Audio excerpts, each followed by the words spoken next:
Hello दोस्तों, आज हम बात करेंगे सुकरात के बारे में। सुकरात दुनिया का पहला फलसफी है। इसके बारे में बहुत कुछ कोई नहीं जानता। सुकरात जिसको दुनिया का सबसे पहला फलसफी करार दिया जाता है, उसने कोई किताब अपने हाथ से नहीं ली क्योंकि वो लिखना नहीं जानता था। सुकरात इंतहाई कम सूरत था। इसकी शागिर्द ने उसकी मिसाल में एक ऐसी मुजस्सिमे को तैयार किया था जो ऊपर से तो निहायत मुज़हका खेज था, लेकिन उसके अंदर देवता की तस्वीर होती थी। सुकरात की माँ दाया थी जबकि बाप मुजस्सिमा सास था। सुकरात कभी पैसा कमाने के बारे में संजीदा न था क्योंकि इसकी बीवी हर वक्त लड़ती रहती थी, लेकिन सुकरात ने ये बात कभी बुरा नहीं माना। सुकरात का एक खुशहाल खानदान से ताल्लुक़ रखने वाला शागिर्द कीटू लिखता है कि एक रोज मैं सुकरात की घर गया कि मेरे उस्ताद मकान की दहलीज पर बैठे, उसकी बीवी उसको बुरा भला कह रही है। सुकरात की होंठों पर मुस्कुराहट थी जबकि उसकी बीवी ने देखा कि सुकरात से आगे कोई जवाब नहीं रहता, तो वो गुस्से से मकान के अंदर गई और पानी का भरा हुआ तसला लाकर सारा का सारी पानी सुकरात के ऊपर डाल दिया। सुकरात ने हंसकर मुझसे कहा, केटू मुझे मालूम था बादल गरज रही है, बारिश भी होगी। अफलातून अपने उस्ताद सुकरात के पास आया और उससे कहने लगा, आपका नौकर बाजार में खड़े होकर आपके बारे में हर जरा सही कर रहा है। सुकरात ने मुस्कुरा कर पूछा, वो क्या है? अफलातून ने जज्बाती लहजे से जवाब दिया, आपके बारे में कह रहा था। सुकरात ने हाथ के इशारे से उसे खामोश करवा दिया और कहा, आप ये बात सुनाने से पहले 3 दिन की कसौटी पर रखो, इसका तज्जिया करो, उसकी बाद फैसला करो। तुम्हें ये बात मुझे बतानी चाहिए। अफलातून ने अर्ज किया, या उस्ताद 3 की कसौटी किया। सुकरात ने कहा, क्या तुम्हें यकीन है जो बात तुम मुझे बता रहे हो वो 100% सच है? अफलातून ने इनकार में सर हिला दिया। सुकरात ने हंस कर कहा, फिर ये बात बताने का तुम्हें और मुझे कोई फायदा नहीं। अफलातून खामोशी के साथ सुकरात का चेहरा देखने लगा। सुकरात ने कहा, ये पहली कसौटी थी, हम अब दूसरी कसौटी की तरफ आते हैं।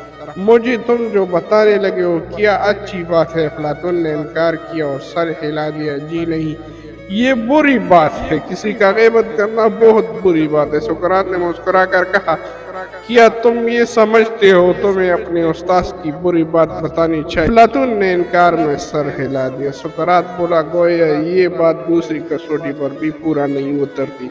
अफलातून खामोश रहा। सुकरात ने जरा रुक कर कहा, और आखिरी कसौटी ये बताओ, तो वो बात जो तुम मुझे बताने लगे हो ये मेरे लिए फायदा मंद है?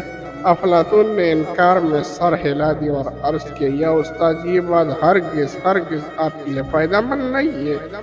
सुकरात ने हंस कर कहा, अगर ये बात मेरे लिए फायदा मंद नहीं फिर उसकी बताने का जरूरत ही क्या है? अफलातून परेशान होकर दाएं बाएं देखने लगा। सुकरात की कुव्वत बर्दाश्त कमाल की थी। शहर में वो वाहिद शख्स था जो नंगे पैर बर्फ पर घूमता रहता था। सुकरात ने जवानी में मैदान जंग में बहादुरी के इनाम हासिल किया था। सुकरात का ज्यादा वक्त एथेंस की बागात और मकबूलों की दादादान में अपने शागिर्दों से बात करते गुजरता था। आज से 2500 साल पहले अजीब और गरीब फलसफी अपनी तरफ से कोई फलसफा बयान नहीं करता था। उसने अपने पीछे कोई किताब तो क्या 4 सफ़ों से भी कोई छोटा सा मज़मून नहीं छोड़ा। वो कुछ नहीं लिखता था, इसका अपना कोई फलसफा नहीं था। वो लोगों को कुछ बताने की बजाय उनसे पूछता था कि उसके सवाल ही उसका फलसफा है। सारी जिंदगी एक चादर में गुजारी। एक सुबह जब सुकरात बाजार में आया तो उसने देखा कि उसके खिलाफ दर्ज झेल करारदाद जुर्म चस्पा की गई। सुकरात ने जराइम का इर्तिकाब किया। उसका पहला जुर्म ये था कि वो उन देवताओं की परस्तिश नहीं करता जिनको ये शहर पूछता है। اس کی بجائے وہ اپنی طرف سے ایک نئی دوتا لے آیا۔ دوسرا جرم اس کا یہ ہے کہ وہ نوجوان لوگوں کو بگاڑتا تھا، لہذا اس کی سزا موت ہے۔ اس الزام آرائی کے پیچھے سب سے بڑا محرک انیٹس نامی ایک چمڑا فروش تھا۔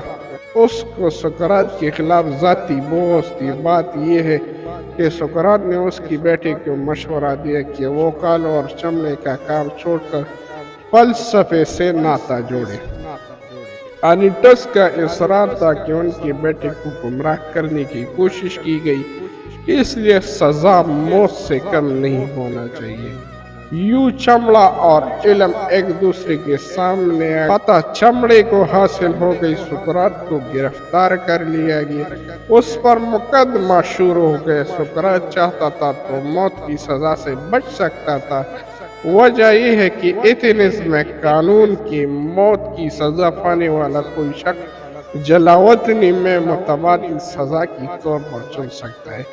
گویا جس شخص کو موت کی سزا ملتی تھی اس کو یہ اختیار بھی مل جاتا کہ وہ اپنی ریاست سے باہر چلا جائے اور یوں موت کی سزا سے بچ جائے۔ سقراط یہ اختیار کر سکتا تھا، مگر وہ اس طرح بچ نکلنے پر تیار نہیں تھا۔ اس کا وقت آ چکا تھا اور وہ جانے کے لیے تیار تھا۔ جب سقراط کی زندگی کی آخری دن آیا تو اس کی کئی شاگرد اس سے جیل میں ملنے آئے۔ سقراط نے ان میں سے ایک کو اپنے پاس۔ وہ کہتا ہے کہ موت تو ابدی نیند ہے، وہ خود فراموشی کی میٹھی ابدی کیفیت ہے جس میں کوئی اعزار رسانی نہیں، کوئی ظلم اور ناانصافی نہیں، کوئی مایوسی نہیں اور نہ ہی کوئی دکھ درد ہے۔ یا پھر وہ ایسا دروازہ ہے جس سے ہم گزر کر ہم زمین سے جنت میں داخل ہو جاتے ہیں۔ وہ ایسی غلام گردش ہے جو ہمیں سیدھی خدا کی ایوان میں لے جاتی ہے۔ لہذا میرے شاگردوں، ہنسو اور میرے جانے پر افسوس نہ کرو۔ جب تم مجھے قبر میں اتارے ہوئے جان لینا تم بس میرے جسم کو دفن کر رہے ہو، میری روح کو نہیں۔ جب اس کی موت کی سزا سنا دی گئی، اس کے شاگرد جیل کی کال کوٹری میں اس سے ملنے آئے۔ ایک شاگرد نے کہا، افسوس ہمارے استاذ کو بے گناہ مارا جا رہا ہے۔ سقراط نے زیر لب تبسم کے ساتھ کہا، تم کیا چاہتے ہو میں گناہ کرنے کے بعد مارا جاؤں؟ مرنے سے چند لمحے پہلے سقراط کے ایک شاگرد نے سے پوچھا، آپ کو کہاں دفن کیا جائے؟ سقراط نے کہا، جہاں جی چاہے وہاں دفن کر دو۔ سقراط نے ہنستے ہنستے اپنے روتے ہوئے شاگردوں کے سامنے زہر کا پیالہ پی لیا۔ یہ واقعہ ایتھنز میں 404 قبل مسیح